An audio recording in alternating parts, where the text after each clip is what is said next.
आपके डीएनए पर सवाल उठाए गए, पार्टी की तरफ से कहा गया कि आपका डीएनए मॉडिफाइड हो गया है, और जिस तरीके से राज्यसभा में आपकी विदाई के दिन प्रधानमंत्री ने भावुकता भरा भाषण दिया, उन सबको जोड़कर कहा जा रहा है कि आपका रिमोट कंट्रोल प्रधानमंत्री के हाथों में है, बीजेपी के हाथों में है, और आप एजेंट हैं प्रधानमंत्री नरेंद्र मोदी के। नरेंद्र मोदी या बीजेपी से वो मिले हैं जो नरेंद्र मोदी का सपना पूरा किए। मैं नहीं हूं, मुझे क्यों? नरेंद्र मोदी ने क्या कहा था? कांग्रेस मुक्त भारत।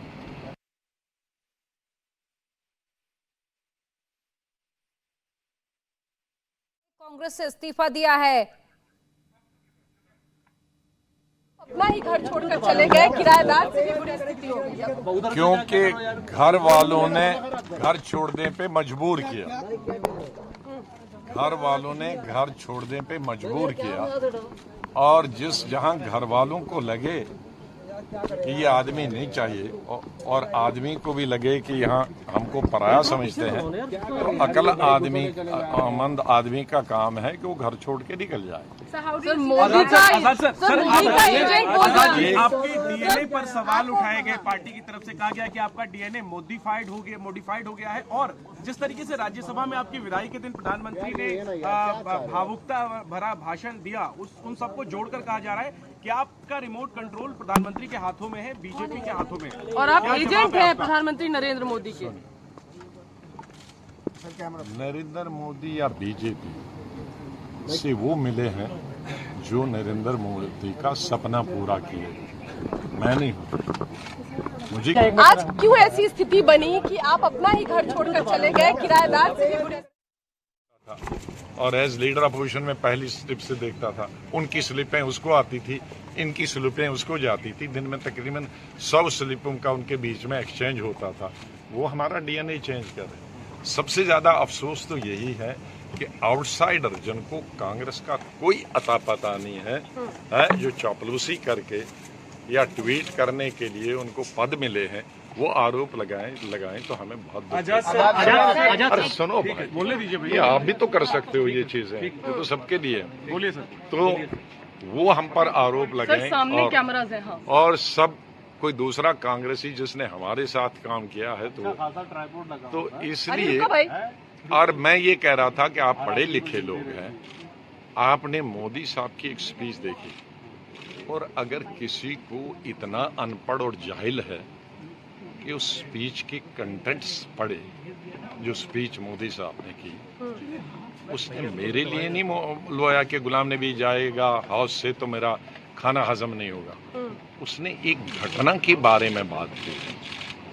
शुक्र करिए, मैं मोदी साहब को समझता था बड़ा क्रूड आदमी है, शादी नहीं की है, बच्चे नहीं है, बीवी है, तो इसको कोई परवाह नहीं होगा, लेकिन कम से कम इंसानियत तो उसने दिखाई।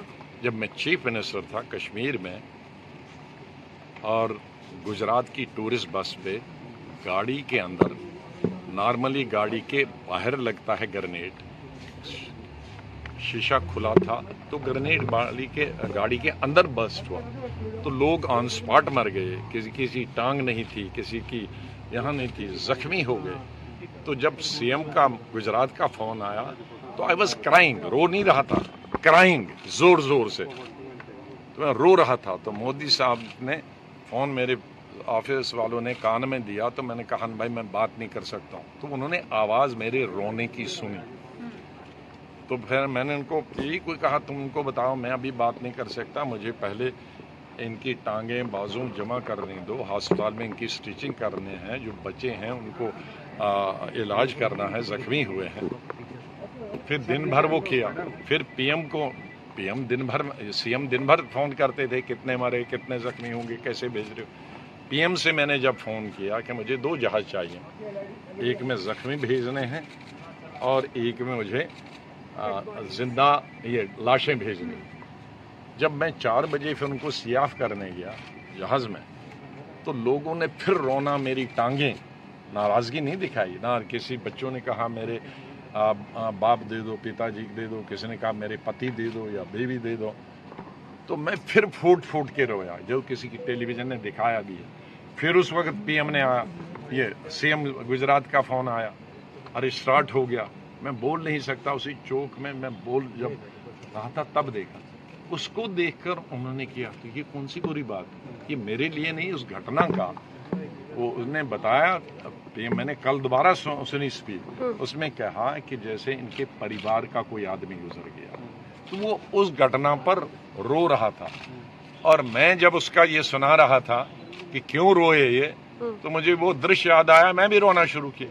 तो ना वो मेरे लिए रोए ना मैं उनके लिए रोया, हम दोनों उस गुजरात की जो हमारी भाई बहनें मारे गए थे उस दुखद घटना को याद कर रहे थे। तो इतने जाहिल हैं हमारे लोग जो ये इस चीज को, हमारी कांग्रेस पार्टी उसी दिन से फैला रहे हैं, लेकिन जो गले मिला उसके बारे में एक लफ्ज नहीं करें। अच्छा सुनिए, दूसरा, आप कम से कम अध्ययन करिए, आप पढ़े लिखे हो, उस दिन की सभी लीडरों का, शरद पवार से लेकर टीएमसी से लेकर सीपीआई सीपीएम से लेकर रीजनल पार्टीज के लीडरों के सुनिए, उनके कंटेंट्स भी सुनिए। उन्होंने रियल सेंस में उन्होंने तो उस पर रोया, इन लोगों ने क्या कहा है वो भी पढ़िए।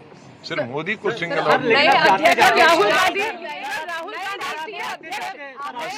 राहुल गांधी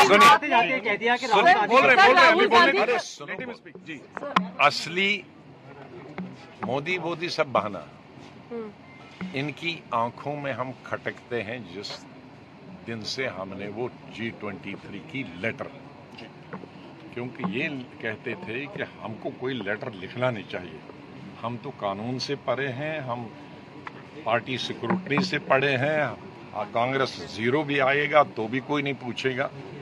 जब हमने चैलेंज किया उनकी फंक्शनिंग का, वर्किंग का, हमारे इलेक्शन नहीं हो रहे हैं, 25 साल से वर्किंग कमेटी नहीं हो रहा है, इलेक्शन कमेटी नहीं हुआ, कमेटियां नहीं है, वो उस दिन से खटक रहा था।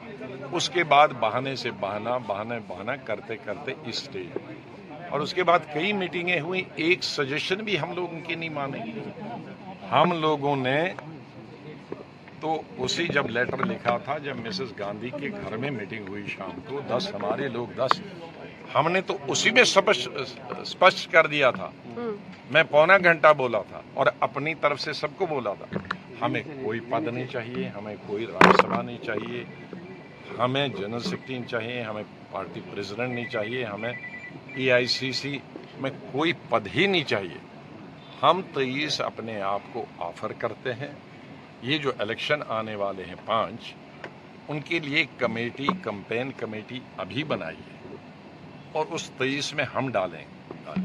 तो आप कैंपेन कमेटी बनाते हो तब जब इलेक्शन खत्म हो गया होता है। हम अभी 5 महीने हैं, हमें आज बनाइए कैंपेन कमेटी का मेंबर, हम 23 और बाकी, हम 23 वाले खुद अपनी कैंपेन खुद करेंगे। कोई टिकट कांग्रेस का नहीं लेंगे, न जहाज का, न ट्रेन एकोमोडेशन का नहीं लेंगे, प्रेस कॉन्फ्रेंस का नहीं लेंगे, हम मुफ्त अपने आप को डेलीगेट करते हैं। ये कौन सा गुना, ये हमने कांग्रेस बनाने के लिए ऑफर किया था कि मोदी को बनाने के लिए? वो नतीजा ये हुआ, वो कैंपेन कमेटी तो उस वक्त बनाने का, मैं इंदिरा गांधी के जमाने से स्टार कैंपेनर हूँ। तो गुलाम नबी आजाद को आप सुन रहे थे। इन्होंने हाल ही में 50 साल कांग्रेस में पूरे करने के बाद इस्तीफा दिया। उन्होंने साफ किया कि राहुल गांधी ने पुराने नेताओं को साइडलाइन किया है। जब से G23 ने लेटर लिखा, तब से तमाम जो पुराने लीडर्स हैं वो राहुल गांधी की आंखों में खटकने लगे थे। गुलाम नबी ने प्रधानमंत्री मोदी की तारीफ भी की। तो क्या गुलाम नबी बीजेपी में शामिल हो सकते हैं? इंडिया टीवी हर वक्त हर जगह डाउनलोड करने के लिए सर्च करें India TV news Google play store या ऐप स्टोर पर।